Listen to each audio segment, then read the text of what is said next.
예. 한번 읽어볼까요? 시작. 하나님의 종이 되기를 배우라. 아멘. 우리가 하나님과의 관계는요, 어떻게 설정하느냐에 따라서 우리가 하나님의 종이 되기도 하고 하나님의 자녀가 되기도 하고 또 예수님의 신부가 되기도 하고 뭐 다양한 표현이 있습니다.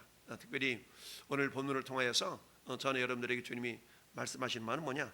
결국 나를 통하여서 하나님의 뜻이 이루어졌으면 좋겠는데 우리가 그 뜻을 늘 여쭙는 삶을 살아야 된다고 했죠. 우리가 기도하되 하나님, 나를 향한 하나님의 뜻이 무엇입니까? 라고 기도하기보다는 하나님 뜻이 무엇입니까? 그 뜻에 제 인생을 맞추겠습니다. 이게 바른 기도다라고 우리 지난주 수요 예배 때 우리가 살펴봤습니다. 우리는 그런데 하나님, 내가 이 학교를 가야 됩니까 말아야 됩니까? 이 직장을 가야 됩니까 말아야 됩니까? 구체적으로 세부적으로 막 이렇게 놓고 기도하는 경향이 있지 않습니까? 물론 거기에 대한 응답도 있을 수 있지만 우리가 항상 너희는 먼저 그의 나라와 그의 의를 구하라. 그러니까 내가 이 직장을 선택하면 내가 신앙생활을 좀 더 잘할 수 있고, 이 직장생활을 하면 내가 정말 하나님께 영광 돌리시는 그런 직장이라면 굳이 하나님의 응답이 없어도 그 자체가 응답이거든요. 할렐루야. 그러니까 그런 것은 우리가 굳이 물어볼 일이 아니고 이미 다 나와 있는 것이기 때문에 선택해서 가면 되는 겁니다. 근데 우리는 그걸 놓고 굳이 또 기도할 수 있긴 하겠지만 하나님은 모든 걸 잡력하여 또 손을 이루시는 분이기 때문에 여러분 어떤 직장을 놓고 기도할 때는 반드시 먼저가 있죠. 먼저. 근데 요즘에는 먼저라기보다는 돈이 먼저죠. 그래서 월급 좀 더 많이 주는데 휴일이 좀 더 많은데 이런 데를 우리가 쫓아가는 경우가 뭐 예수 믿는 사람들이라고 크게 예외가 아니죠.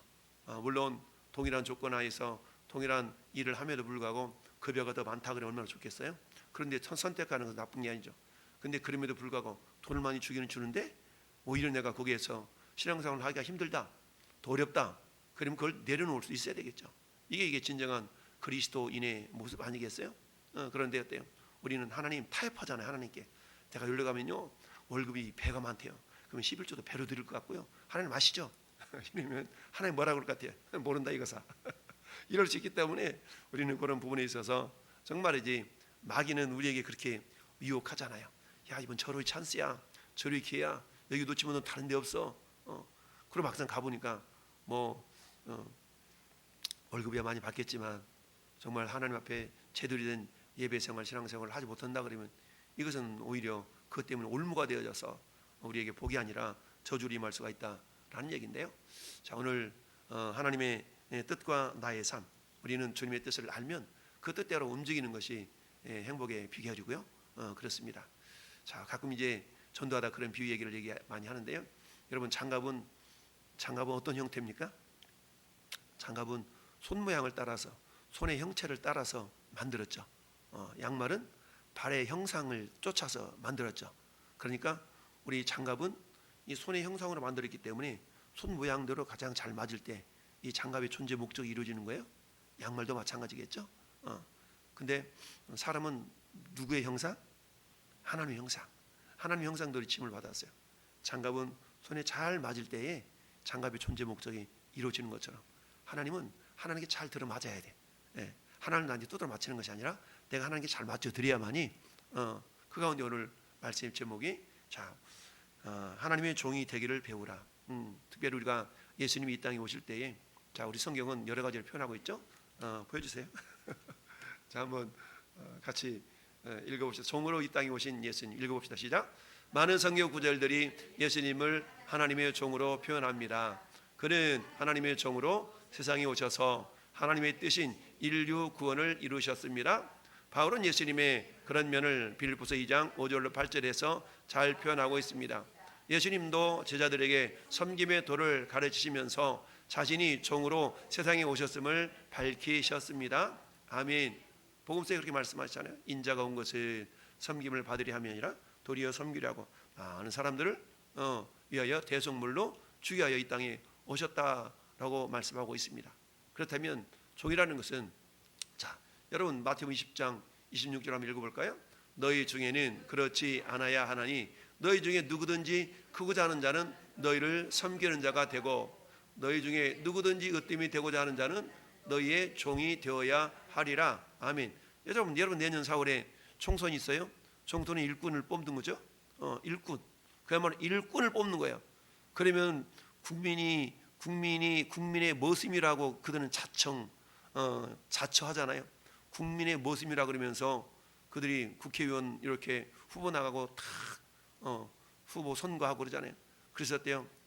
투표일 전까지는 허리를 90도로 굽혀가면서 나를 뽑아만 주신다면 여러분을 위해서 종로를 타겠습니다. 막상 뽑아놓으면 종노릇해요? 상전노릇해요? 종로는 상전노릇하죠. 상전노릇. 대단한 거라고 막 위세 떨면서 그냥 막 고함치면서 이런 거 보면은 참 종으로 뽑혔는데 종노릇 하는 것이 아니라 주인 노릇 하려고 하는 그런 모습도 우리가 보게 됩니다. 예수님이 그랬죠. 너희 중에는 그렇지 말아야 된다. 왜? 서로 막 으뜸이 되려고 막 그러니까 예수님이 제자들을 향해서는 너희는 으뜸 되려고 그러지 마. 그러면서 누구든지 크고자 하는 자는 너희를 섬기는 자가 되고 너희 중에 누구든지 으뜸이 되고자 하는 자는 너희의 종이 되어야 하리라. 할렐루야. 종이 되야 된다는 얘기죠. 그러면서 인자가 온 것은 섬김을 받으려 함이 아니라 도리어 섬기려 하고 많은 사람들을 위하여서 자기 목숨을 많은 사람의 대속물로 주기 위하여서 오셨다라고 말씀하죠. 그러니까 예수님이 오신 것은 섬김 받으려 함이 아니라 도리어 섬긴다. 여러분 주인과 종의 입장에 본다면 섬기는 자는 누가 섬겨야 되는 거예요? 종이 주인을 섬기는 거죠. 이게 일반적인 법칙 아니겠어요? 그런데 예수님이 섬기러 이 땅에 오셨다는 겁니다. 그럼 예수님이 주인으로 왔다는 얘기예요? 종으로 왔다는 얘기죠. 그렇죠. 그런데요, 이상한 것은 예수님은 우리에게 종으로 오셨다고 하지만 우리는 그 예수님을 주인으로 또 모셔야 되는 거죠. 할렐루야. 어떤 아이러니한 그런 모습인데요. 그래야만 우리의 어떤 신앙생활 자체가 복이 되는 것이죠. 그런데 예수님이 이 땅에 종으로 왔다고 그래죠. 야, 예수님이 나의 종이잖아.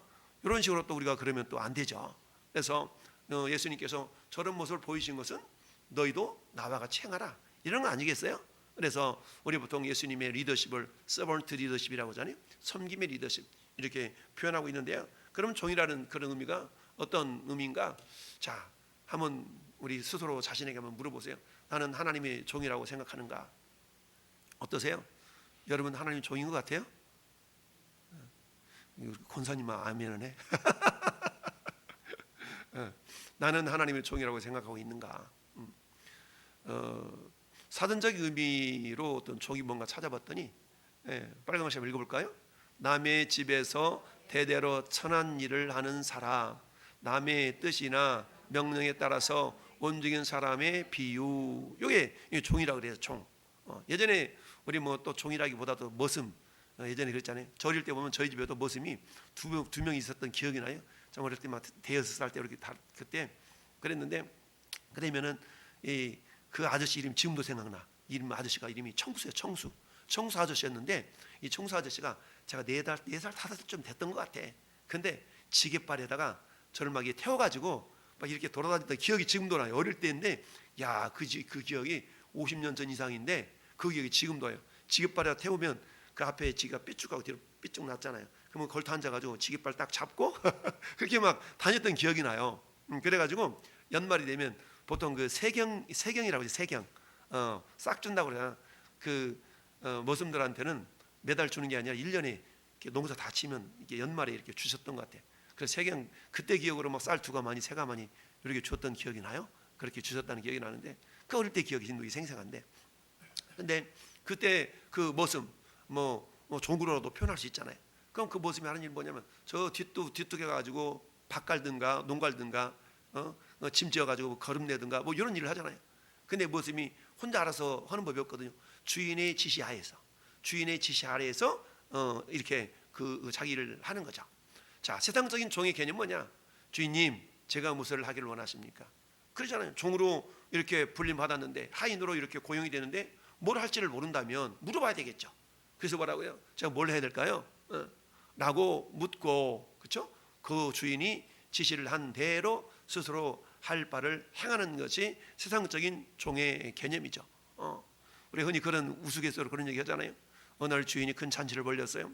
잔치를 벌려가지고 이게 주방에 한마디로 말하면 요리사를 이게 개인 요리사를 고용해가지고 한마디로 말하면 종으로 고용한 거죠. 가지고 막 요리를 해내는데 주인이 볼 때 요리가 잘못 나온 거야. 요리가 잘못 나왔어. 그래서 사람을 시켜가지고 요리 잘못 나왔다고 막 얘기를 하니까 그 요리사가 종이면서도 뭐라고 그래? 야, 시끄러, 나 지금 요리해야 돼. 조용해, 시끄러. 나 지금 요리해야 돼. 막 이런 일이 있었다는 거 아니겠어요? 그러니까 주인의 지시를 듣고 요리를 만들어야 되는데 요리사 자기가 주인인 것처럼 자기 마음대로 요리를 해내가 가지고 결국 잘못 나오니까 그걸 수정하려고 그러는데 그 얘기를 안 듣는 거야. 안 들어. 이런 일이 발생해서는 안 된다는 얘기죠. 주인이 지시한 대로 스스로 할 바를 행하는 자가 돼야 된다. 이게 세상적인 종의 개념입니다. 여러분, 성경에도 종에 대한 이야기가 많이 나와요. 성경에도 종에 대한 이야기가 많이 나옵니다. 자, 그 가운데 우리가 마태복음 8장에 보니까 한 백부장 이야기가 나옵니다. 한 백부장 이야기가 나오는데 백부장의 하인이 종이 병들었잖아요. 그래서 예수님한테 부탁하잖아요. 내 종이 병들었나이다. 그래서 예수님이 뭐라고 말씀하세요? 내가 가서 고쳐주리라. 그랬더니 백부장이 뭐라고 말합니까? 아니에요. 주님 오시지 마세요. 들어오지 마시고 다만 뭐라고? 말씀으로만 하옵소서. 다만 말씀으로만 하옵소서. 그러면 종의 하인이 나을 겁니다. 어머, 세상에 이런 믿음이 어디 있습니까? 그러면서 뭐라고 얘기합니까? 9절 시작. 나도 남의 수하에 있는 사람이요 내 아래에도 군사가 있으니 이더러 가라 하면 가고 저더러 오라 하면 오고 내 종들이 이것을 하라 하면 하더이다. 아멘. 종과 주인의 관계성을 잘 알고 있는 그런 백부장이었죠. 그러니까 백부장에게 종이 있는데 그 종한테 야 가라 그러면 군사도 있고 군사에게 가라 하면 가고 종도로 이것을 하라 하면 하더이다. 권위에 대한 부분, 질서에 대한 부분을 알고 있습니다. 종은 주인의 지시를 받아서 움직이는 사람이라는 걸 알고 있었죠. 그러면서 저 모두를 보면서 종과 주인의 관계를 이야기하고 있고요. 또한 우리 예수님이 누가복음 17장에서 그런 얘기를 하고 있죠. 명한 대로 하였다고 종에게 감사하겠느냐. 명한 대로 했다고. 여러분, 주인이 종을 시켜가지고 저 뒷뜰 가가지고 두마지기 밭을 좀 갈겨오게 해라. 저 앞마지기 가서 두마지기 앞뜰에 있는 두마지기 또 갈겨오게나 이렇게 했어요. 그래서 명한 대로 했다고 종에게 감사하겠느냐? 아우 감사해요 종님 수고하셨어요. 이렇게 감사하겠느냐? 그거 당연한 거죠. 당연한 거라는 얘기. 종이 주인의 뜻을 받들어서 종이 행하는 것은 당연한 거예요. 당연한 거라는 얘기입니다. 당연한 거. 이와 같이 너희도 명령을 받은 것을 다 행하는 후에 이르기를 우리는 무익한 종이라 우리가 하여야 할 것을 한 것뿐이라 할지니라. 아멘. 할 것뿐이라 할지니라. 근데 우리는 뭐 하기를 원해요? 생색내기를 원하잖아요. 내가 이것도 했고 저것도 했고 저것도 했고 막 그러잖아요. 지난주에도 그 권사님이라는 남자 권사님 오셔가지고 그런 얘기를 했어. 또 하소연을 하는 거야. 그래서 그러시냐고. 올 나이가 80 드셨는데 50년 전 일을 안 잊어먹고 50년 전 저는 50년 전에 지게발 잡고 나를 태웠던 청소 아저씨 기억하는데 이 권사님은 50년 전에 30년 전이죠. 30년 전에 있었던 그 트러블의 관계에 이게 맺혀가지고 그걸 풀지 못해가지고 막 어제 일처럼 말씀하시는 거예요. 그러면서 내가 이것도 했고 저것도 했고 이것도 했고 저것도 했고 막 한 일이 많으시더라고. 내가 이것도 했고 저것도 했고 그러죠. 수고 많이 하셨다고 막 그랬는데 나를 이렇게 하면 다 왜 그래요? 자기가 종인 걸 모르잖아요. 종인 걸 몰라. 성경은 뭐라고 말씀하세요? 우리는 무익한 종이라 우리가 하여야 할 일을 한 것뿐이야. 마땅히 행할 일을 하면서 정상적인 사람이 밥 먹었어. 어머나 너 밥 먹었냐? 잘했다. 이런 법 있어요 없어요? 없어. 몸이 좀 시원찮고 뭐가 병이 들었고 이런 사람이 밥 먹으면 야 너 밥 먹었어? 너 진짜 잘했다 이러잖아요. 정상적인 사람이 밥 먹은 건 당연한 일이에요. 정상적인 사람이 화장실에서 응하는 것은 아주 당연한 거예요. 오 그래 너 드디어 그랬냐? 근데 막 일주일씩 2주일씩 변을 못 봐가지고 배가 아파가지고 막 변비로 고생하는 사람이 어느 날 일을 받다가 쳐봐. 그럼 그 사람이 야 너 축하해 이러잖아요. 우리는 무익한 종이라 우리가 하여야 할 일을 한 것뿐이니라 할지니라. 할렐루야. 하는 것을 한 것뿐이라는 얘기죠. 그렇다면 세상적인 종의 모습 이런 종의 모습이 있지만 그렇다면 우리 주님이 우리에게 오늘 성경을 통해서 우리에게 말씀하시는 종의 모습은 무엇인가? 종의 모습은 성경적인 하나님의 종의 개념을 우리는 예레미야서 18장 1절부터 6절 사이에 아주 적나라하게 잘 표현하고 있습니다. 여러분 예레미야 18장에 있는 내용은 뭐냐면 토기장이와 진흙의 비유입니다. 토기장이와 진흙의 비유. 이건 굳이 우리가 이야기하지 않아도 어떤 내용인지 우리가 얼추 알 수 있습니다. 여러분 성경적인 종은 토기장이의 진흙과도 같아요. 전에 여러분들은 진흙이라는 얘기입니다. 우리의 주인은 누구라고요? 토기장이신 하나님이십니다. 할렐루야.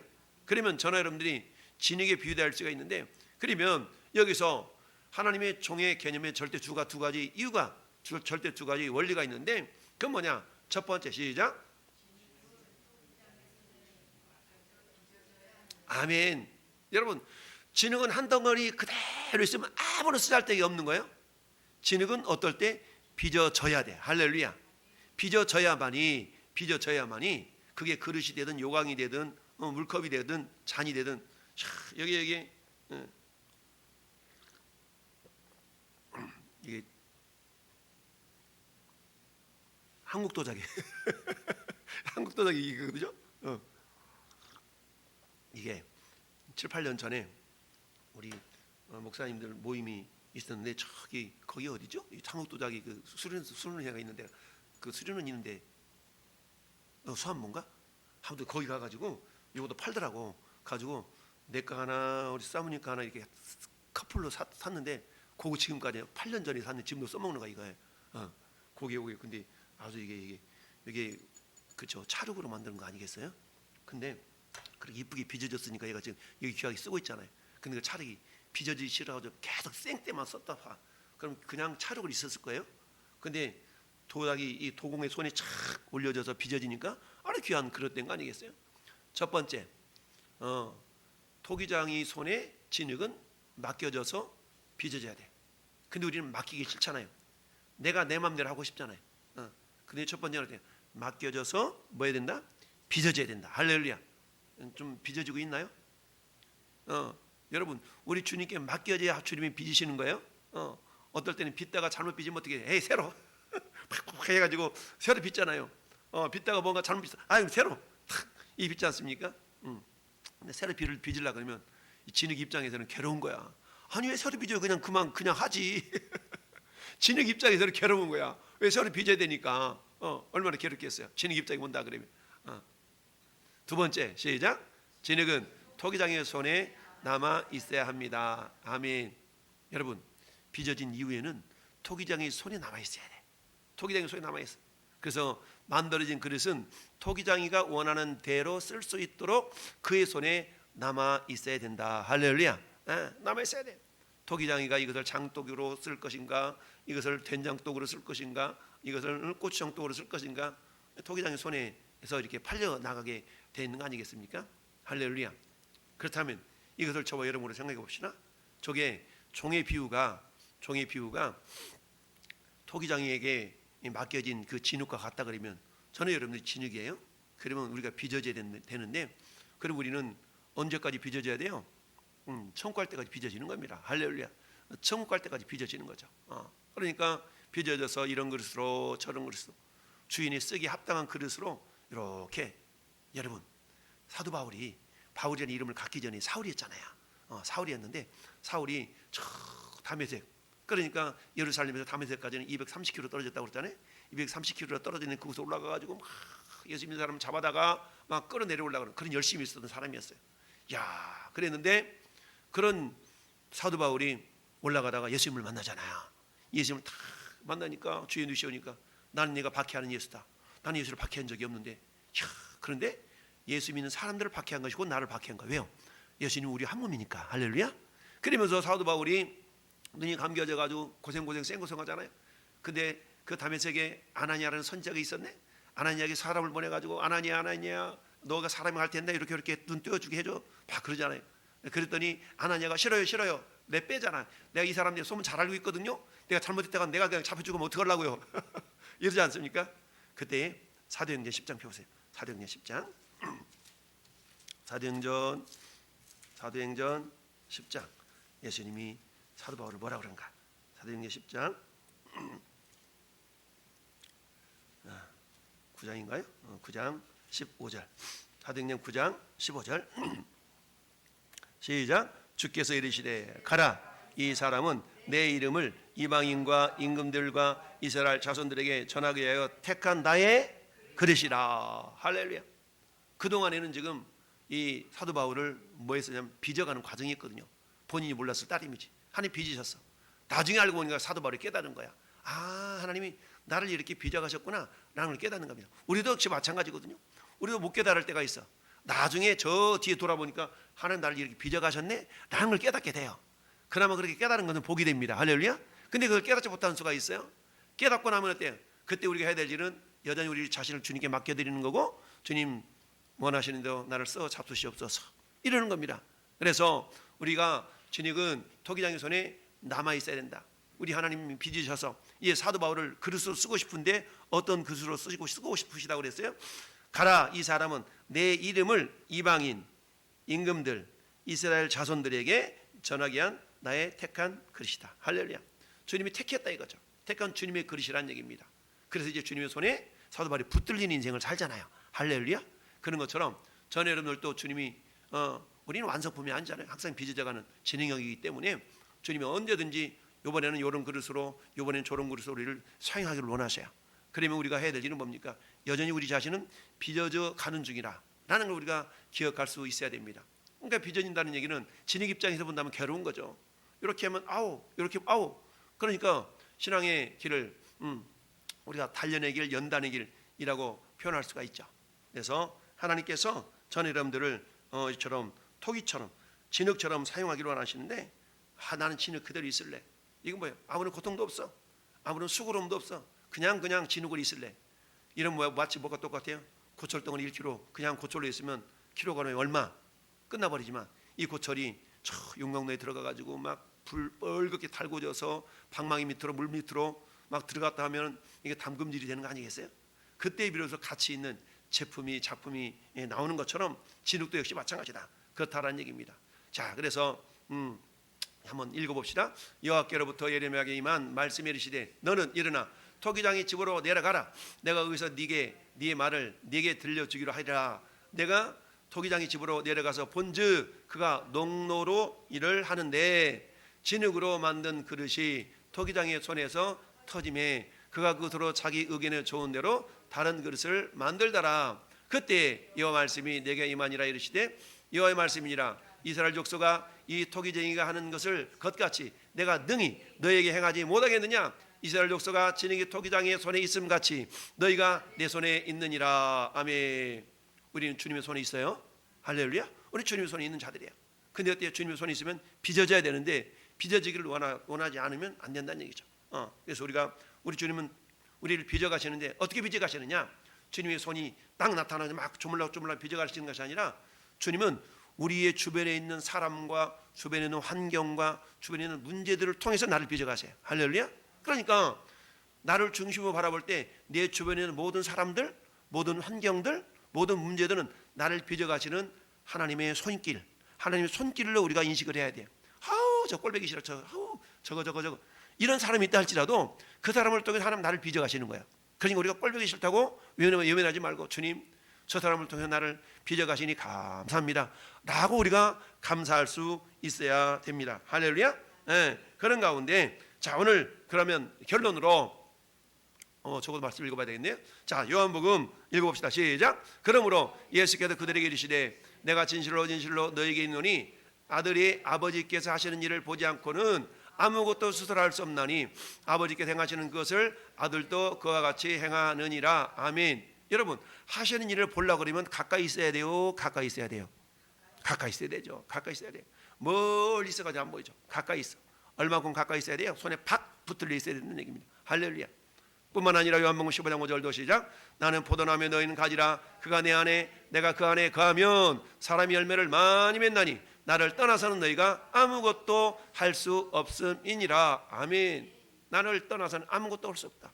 그러니까 우리가 어때? 주님의 종이라는 것은 뭡니까? 우리는 철저하게 주님 손에 붙들려 있는 진흙에 불과하다. 그래서 우리 자신을 내어 맡겨서 주님이 빚어 가실 수 있도록 우리를 내어 드려야 된다. 빚어졌다? 그러면 우리는 주님 안에 기다리고 있어야 돼. 주님이 쓰실 때까지.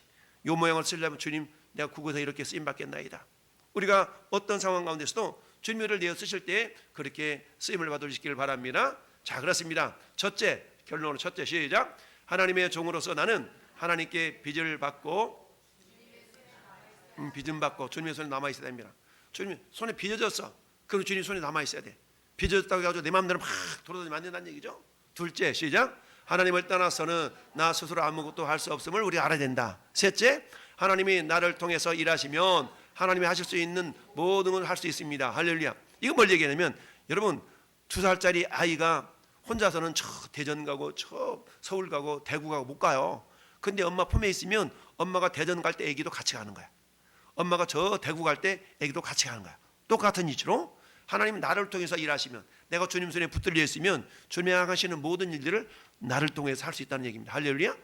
그래서 주님이 계신 그곳에 바로 내가 있어야 할 곳임을 우리가 알아야 된다. 마지막 시작. 내가 주님께 순종할 때 하나님께서 나를 통해 일하시고 나는 경험으로 하나님을 알게 됩니다. 아멘. 여러분 이럴 때 있지 않아요? 하나님 이렇게 일하셨네, 하나님 이렇게 일하셨네, 이런 거 경험할 때 있지 않아요? 이게 저절로 되는 것이 아니라 저런 과정들을 통하여서 하나님이 일하심을 우리가 경험할 수가 있는 것입니다. 그렇습니다. 요한복음 12장 26절을 읽고 마칩니다. 사람이 나를 섬기려면 나를 따르라. 나 있는 곳에 나를 섬기는 자도 거기 있으리니 사람이 나를 섬기면 내 아버지께서 그를 귀히 여기시리라. 아멘. 할렐루야.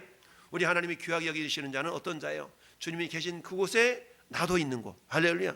주님이 이곳에 있다 그러면 나도 그곳에 있는 거죠. 우리 하나님은 무소부재하시는 분, 어떤 곳이나 다 계시는 것이죠. 그러니까 내가 있는 그곳이 곧 주님이 계신 곳임을 우리가 의식하고 인식하고 있다면 우리가 어때요? 꼬람대오라고 그러죠. 하나님의 면전에서 신전의식, 하나님의 얼굴 앞에 있는 신전의식 또는 꼬람대오 또는 면전의식, 이렇게 표현하거든요. 하나님은 계시지 아니하신 곳이 없기 때문에 항상 내가 주님 앞에 있습니다, 주님이 내 안에 계십니다, 내가 주님 안에 있습니다, 나는 주님과 한 몸입니다, 이런 의식을 가지고 있다면 우리 어떤 상황 속에서도 우리 주님이 기뻐하시는 그 일을 이루어 갈 수 있고, 우리가 철저하게 나는 진흙이고 주님은 토기장이신데, 오늘도 하나님 나를 빚어가시는데, 주님의 손이 나를 빚어가시는데, 그 주님의 손이 뭐라고요? 내 주변에 있는 모든 사람, 모든 환경, 모든 문제거리가 있을 수가 있다. 근데 그 사람은 어때요? 내가 기뻐하시는 사람, 내가 좋아하는 사람들 통해서 나를 빚어가시는 게 아니고, 하나님은 내가 왼수같이 여기는 그 사람을 통해서 나를 빚어가세요. 이걸 잊어서는 안 됩니다. 할렐루야. 그렇기 때문에 내 주변에 있는 모든 문제, 모든 사람들이 나를 빚어가시는 하나님의 손길인 걸 기억하시고, 그럴 때 내가 빚어져서 하나님 얼마든지 주님이 기뻐하시니 나를 써 잡수시옵소서 라고 우리 자신을 내어드린다면 하나님이 기뻐하시는 그런 믿음의 사람이 될 줄로 믿습니다. 우리 한번 시간 한번 기도할 때, 하나님 내가 주님께 귀하게 빚어져서 주님 귀하게 쓰임받는 하나님의 그릇 되기를 원합니다.